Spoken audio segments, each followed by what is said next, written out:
Of course their mother screamed when they were born. She screamed so loudly and for so long on February 5th, 1908.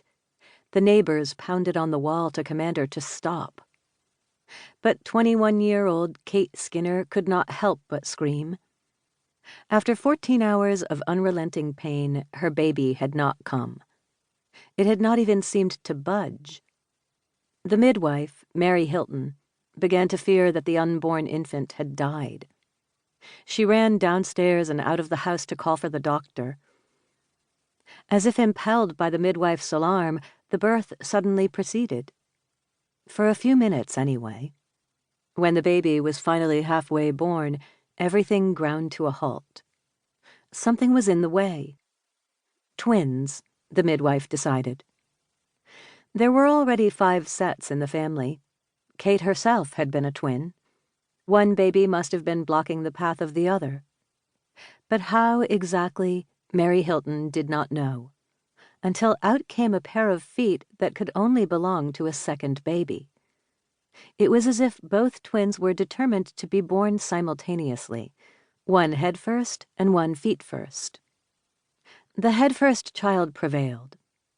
Then came a great deal of unusual twisting and turning until, at last, 2 6-pound baby girls lay squalling on the bed. That was when the real shrieking began. One look at them, and Kate Skinner writhed and flailed and howled. She struggled so fiercely that Mary Hilton and her 29-year-old daughter Alice could hardly hold Kate still.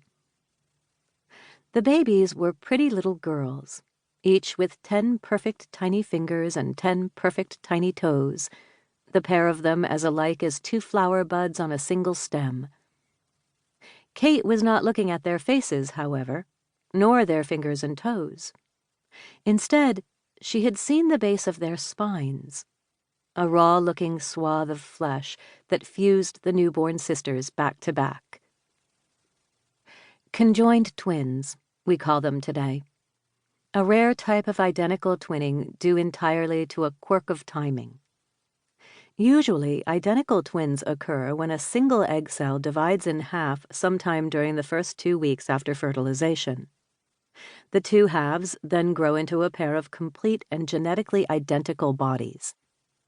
If an egg attempts to divide after 14 days, however, the split will be incomplete, and the resulting bodies remain connected. It may happen at the head or anywhere along the torso, causing some combination of skin, muscle, bone, and organs to be shared or intertwined. In 1908, such siblings were better known as Siamese twins, after a pair of world-famous brothers, Ang and Chang Bunker, who were born joined at the chest in 1811 in Thailand, which was then called Siam. As far as most people in the early 19th century were concerned, though, the simplest term for such people was freaks or monsters. And that was why Kate Skinner could not stop screaming. According to the teachings of her church, she had committed a sin by conceiving these children out of wedlock, and Kate had no doubt that God had doled out her punishment in the form of these monster babies. When Dr. James Ruth arrived, he tried to console Kate. More often than not, twins such as these died soon after birth, he told her. Any shared organs usually were not up to the task of supporting 2 bodies. Kate was not comforted. Her shame as an unwed mother had been great before. Now it had doubled, then doubled again. In the eyes of the world, her babies were not only bastards, but freaks besides. Nothing and no one could compel her to hold her daughters. She certainly would not nurse them. She would not so much as look at them. She turned her face to the wall and waited for them to die. But Kate Skinner's babies did not die.